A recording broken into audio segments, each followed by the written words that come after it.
कोई भी आएगा, काँग्रेस आंदे भाजप आंदे कौन सा भी आंदे, तो काम करने वाला चाहिए। रिक्षा चालकांचा तर सोडून द्या, पण बाकीच्या बऱ्याच गोष्टींचा त्यांचा संपर्कच नाही सोलापूर जिल्ह्याशी। मी तर म्हणेन की खासदार म्हणून जय सिद्धेश्वर महाराज संपर्कात नाहीत सोलापूर शहराच्या आणि जिल्ह्यांच्या। फिलहाल तो 15 साल हो गए। यानी कि 15 साल से आप रिक्शा चला रहे हैं। लगभग हर दिन कितना कमा लेते हैं? पहले 2014 के पहले तब कमाई थी, अभी ऐसा ठहरना पड़ रहा है। 2014 से पहले तक परमिट जो बंद थे तो उसको चालू करने की जो मांग महासंघ ने उठाई थी, तो मांग इसलिए वैध थी कि क्योंकि 97 में जो परमिट बंद किए थे, तो 97 से लेके 2014 तक जो है वो बड़े पैमाने पे लोक संख्या बढ़ी थी, लेकिन रिक्शा कम थे।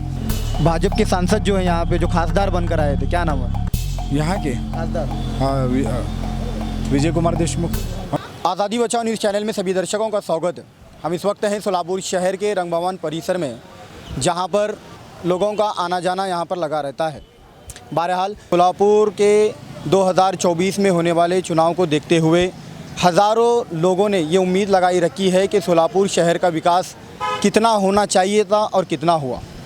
बहुत सारे लोगों का ये मानना होता है कि लोकसभा चुनाव में हर वर्ग का अपना अपना एक योगदान होता है, लेकिन सोलापुर शहर के अंदर अगर हम बात करेंगे रिक्शा ड्राइवरों की, ऑटो ड्राइवर जो लगभग सोलापुर शहर में 18,000 से 20,000 के आसपास ये ड्राइवर लोगों की एक कम्युनिटी है जो हर दिन हर यात्री को अपने मुकाम तक पहुंचाने का काम करते हैं।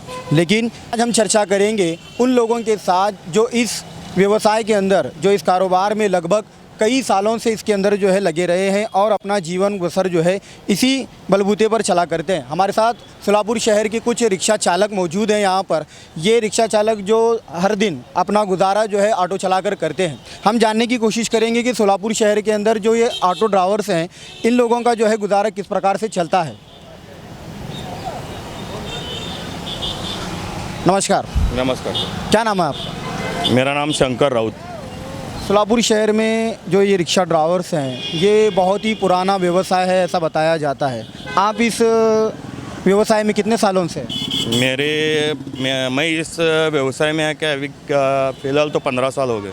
यानी कि 15 साल से आप रिक्शा चला रहे हैं। रिक्शा चला रहे हैं। लगभग हर दिन कितना कमा लेते हैं? पहले 2014 के पहले तब कमाई थी, अभी ऐसा ठहरना पड़ रहा है।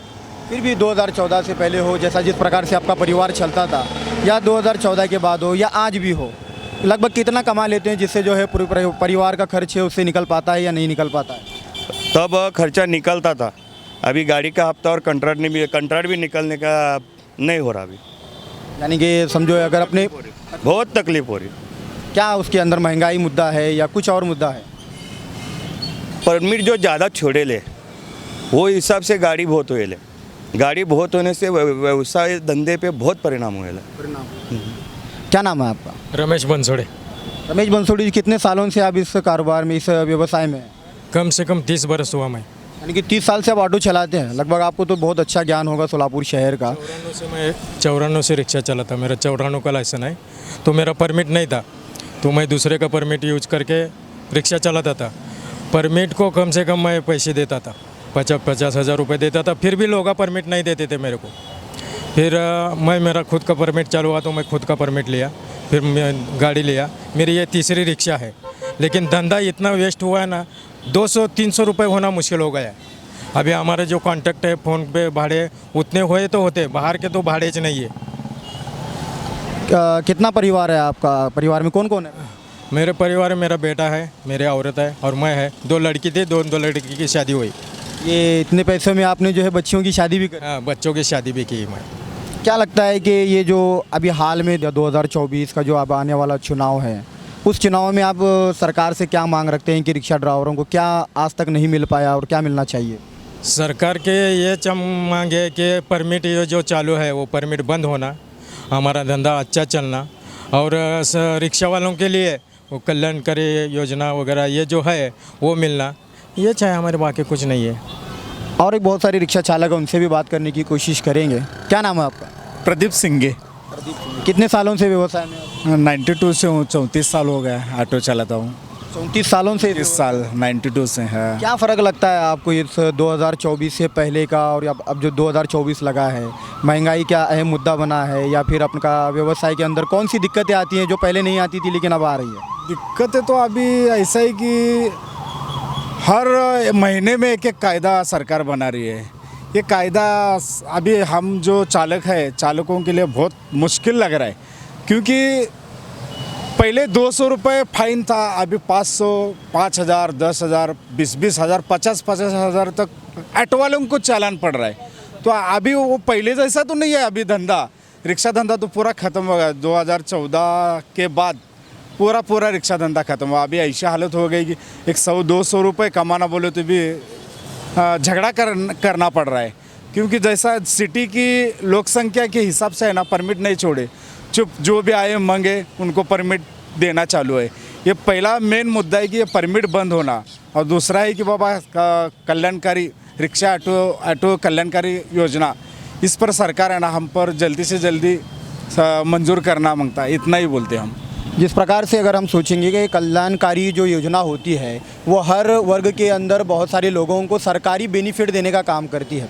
हमारे साथ सोलापुर शहर के वातुक महासंघ संगठन के जो एक अध्यक्ष हैं रियाज भाई सैयद, जो हर वक्त बहुत सारे रिक्शा चालकों को लेकर जो है बार बार सरकार के सामने बहुत सारी योजनाओं की मांग करते हैं, और साथ ही साथ जो है वो हर वक्त रिक्शा ड्राइवरों को लेकर जो है रास्ते पर उतर आते हैं। अगर हम बात करेंगे तो सोलापुर शहर के अंदर जो ये परमिट होता है, जो परमिट दिया जाता है वो कायम स्वरूपी परमिट दिया जाता है। वो परमिट देने की शुरुआत भी उन्होंने जो है मांग उठाई थी कि परमिट शुरू किया जाए, लेकिन अब वही मांग कर रहे हैं कि परमिट को जब यहाँ पर रोका जाए। तो सबसे पहले सर मैं आपसे यही सवाल पूछना चाहता हूँ कि सोलापुर शहर के अंदर बहुत सारे युवा जो है बेरोज़गार हैं, तो उनके लिए जो है ये परमिट शुरू किया गया है, लेकिन आज ये मांग उठ रही है कि उस परमिट को बंद किया जाए। सबसे पहले तो 2014 से पहले तक परमिट जो बंद थे तो उसको चालू करने की जो मांग महासंघ ने उठाई थी, तो मांग इसलिए वैध थी कि क्योंकि 97 में जो परमिट बंद किए थे, तो 97 से लेके 2014 तक जो है वो बड़े पैमाने पे लोक संख्या बढ़ी थी, लेकिन रिक्शा कम थे। तो इस वजह से हमने परमिट बढ़ाने की मांग की, और परमिट हम सब बढ़ाने की मांग की थी, खुला परमिट करने की मांग नहीं थी। तो आज जो है लोक संख्या के हिसाब से जितनी लोक संख्या के लिए परमिट चाहिए उसके हिसाब से डबल परमिट हो चुके हैं यहाँ पे, जिसकी वजह से जो ऑलरेडी रिक्शा चालक है, जो व्यावसायिक है, उनको व्यवसाय नहीं मिल रहा है। इसलिए महासंघ ने परमिट बंद करने की भूमिका ली है। और अब तक जैसा था इसके पिछली सरकारों में भी जो होता था कि एक लोक संख्या के हिसाब से परमिट चालू और बंद किया जाता था, लेकिन ये पिछले 10 सालों से जो कंटिन्यू परमिट चालू है, 17 से लेकर अभी तक जो कंटिन्यू परमिट चालू है, जिसकी वजह से संख्या जो है परमिट की संख्या एकदम झपाटे से बढ़ी ली है। वो बढ़ने की वजह से आज व्यवसाय पूरी तरह ठप हो गया है। आज हमारे चालक बांधवों को अगर आप पूछते हैं तो वो दिन का 200 से 300 रुपये कमाना मुश्किल है, जबकि 2014 से पहले तक चालान जो करते थे वो 200 रुपये से लेके 1,000-5,000 तक चालान थे, लेकिन आज वो 500 से लेके 50,000 तक चालान हो गए। यानी कि चालान बढ़ने की ये बढ़ी है, अमाउंट बढ़ी है, लेकिन व्यवसाय के अमाउंट जो 500 रुपये 14 में कमाते थे वो अब 300 रुपये कमाते। तो वो 300 में चालान क्या भरेंगे। इसके अलावा जो परमिट का भी मुद्दा है कि परमिट रिन्यूअल जो था वो 2014 से पहले सिर्फ 200 रुपये में रिन्यूअल होता था, वो अब 500 रुपये में किया, और उसका फ़ाइन सिर्फ 50 रुपये था, जो अब 5,500 रुपये फ़ाइन हो गए।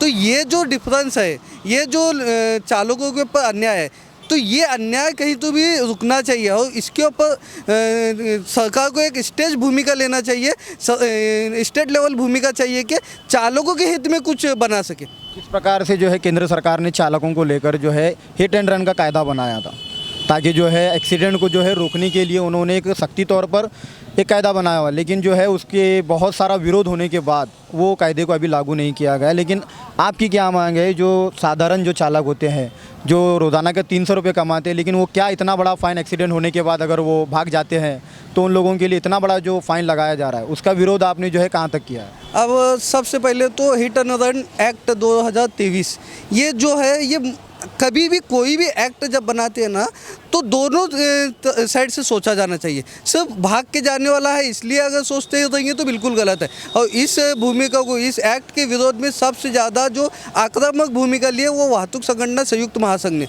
ये पूरे महाराष्ट्र में सबसे पहला आंदोलन वाहतुक संगठन संयुक्त महासंघ ने आंदोलन छेड़ा और इसी की चिंगारी जो है पूरे महाराष्ट्र में लगी है। और हमारा जो विरोध है ये, तो अगर आप सोचेंगे कि किसी भी चालक को अगर पूछा जाएगा तो जानबूझ के अगर उसके सामने कोई जानवर भी आता है ना तो वो चालक उसको बचाने की कोशिश करता है, तो उसको उड़ाने की कोशिश नहीं करता। चालक की 100% 1000% उसकी कोशिश होती है कि सामने वाले को एक्सीडेंट से बचाया जाए।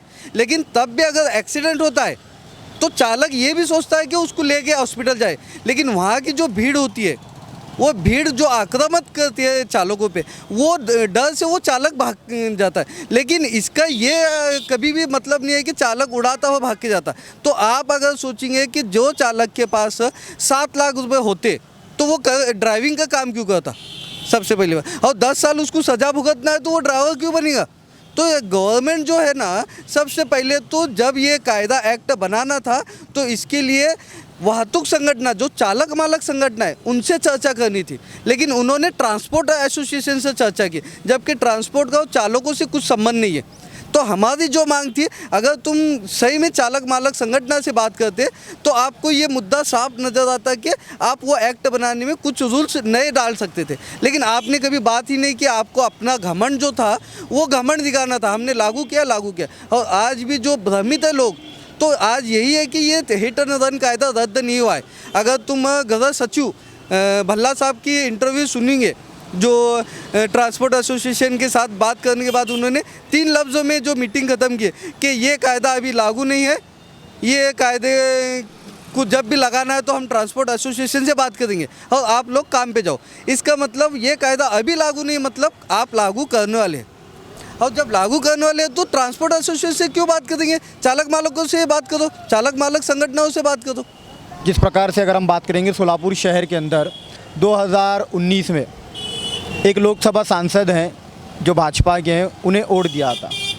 तो भाजपा के सांसद जो हैं यहाँ पे जो खासदार बनकर आए थे, क्या नाम है यहाँ के? खासदार हाँ, विजय कुमार देशमुख। हाँ, जय सिद्धेश्वर।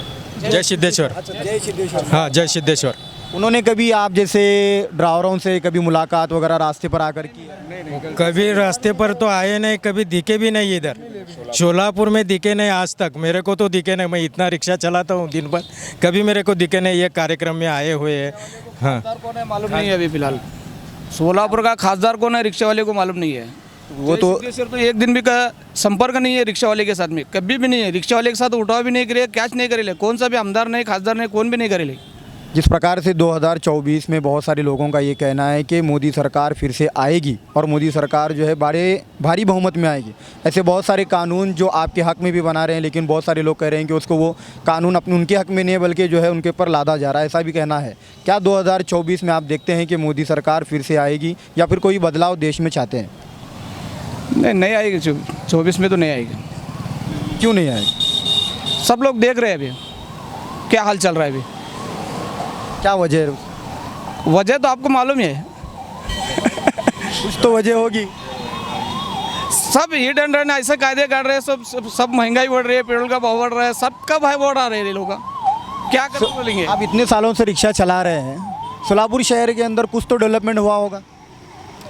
नहीं, अभी तो ऐसा कुछ नहीं है, सिर्फ रोड इतना जरा ठीक ठाक हुए, बाकी कोई डेव्हलप नाही। सुधारित खेडं म्हणून आहे बघा सोलापूर, म्हणजे सुधारित खेडं, फक्त तेवढं लाईटी आणि तेवढंच, बाकी काय असं नाही सोलापुरात। विशेष म्हणजे जसं की बाबा बाहेरच्या लोकांनी यावं आणि सोलापुरात अमुक एखादी कंपनी उघडावी करावी अशी काय परिस्थिती नाही। केंद्र सरकार सोलापूर शहराकडे किंवा जिल्ह्याकडे लक्ष देत नाही असं म्हणावं तसं। आणि इथले प्रॉपर जे स्वतःला अतिशय महारथी सोलापूर सुपुत्र वगैरे वगैरे म्हणतात सोलापूर जिल्ह्याचे, त्या लोकांनी सुद्धा असं पाहिजे तसं सोलापुराला प्रगतीच्या पथावर नेलं नाही कुठल्या नेत्यांनी।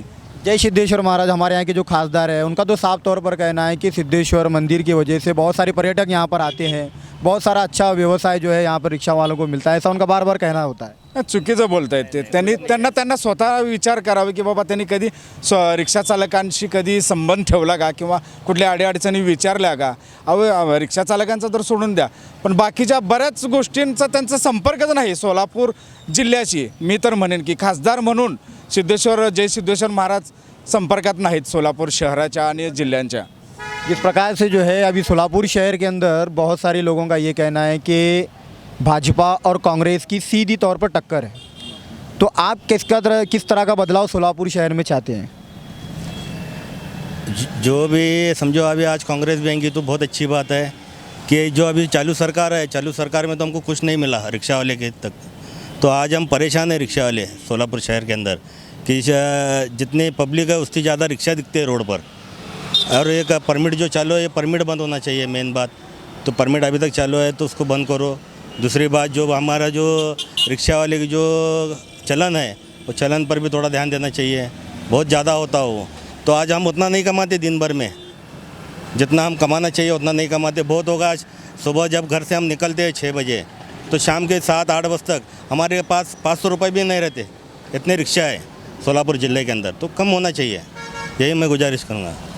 तो सोलापुर शहर के और ऐसे बहुत सारे रिक्शा ड्राइवर हैं जो हर दिन ये सोचकर जो है सुबह सवेरे घर से निकलते हैं कि आज एक ऐसा बेनिफिट उन्हें मिलेगा सरकार की ओर से हो या फिर ऐसा आज उनका जो है व्यापार होगा जिस कारण जो है आज अपने घर में बहुत सारे खाने की चीज़ें वो घर पर ले जाएं. सोलापुर शहर के अंदर आने वाले समय में ऐसा क्या बदलाव चाहते हैं रिक्शा चालक, जो आने वाले लोकसभा के चुनाव के अंदर जो भी शख्स ठहरेगा यहाँ पर किसी भी पार्टी का हो, उससे क्या उम्मीद रखते हैं आप? हम उम्मीद यही रखते हैं कि कोई भी आएगा, कांग्रेस आंदे, भाजपा आंदे, कौन सा भी आंदे, तो काम करने वाला चाहिए. अपने को सोलापुर सिटी में बेरोजगारों को रोज़गार देना, रिक्शा वाले का परमिट बंद करना, रिक्शा वाले का जो भी कमाता है उनको क्या तो कल्याणकारी अधिकारी का ये चालू करना, ये सोच है, बाकी का कुछ सोच नहीं. तो ये है हमारे साथ सोलापुर शहर के बहुत सारे ऑटो ड्राइवर्स जिनकी ये मांग है कि सरकार जो है उनके लिए कल्याणकारी मंडल की स्थापना करे और उसके तहत जो है जो भी सरकार की तरफ से उन्हें बेनिफिट मिलते हैं वो बेनिफिट इन्हें भी मिले. और साथ ही साथ ये भी मांग है कि सोलापुर शहर के अंदर जो ऑटो ड्राइवरों पे चालान जो है ट्रैफिक पुलिस विभाग की ओर से किया जा रहा है, उन चालान को जो है उसके अंदर कमी की जाए, क्योंकि ये दिन में जो है 500 से 400 के करीब आसपास कमाते हैं. अगर चालान 5000, 3000, 2000 का चालान होगा तो इन लोगों के ऊपर उसका बहुत बुरा असर पड़ेगा.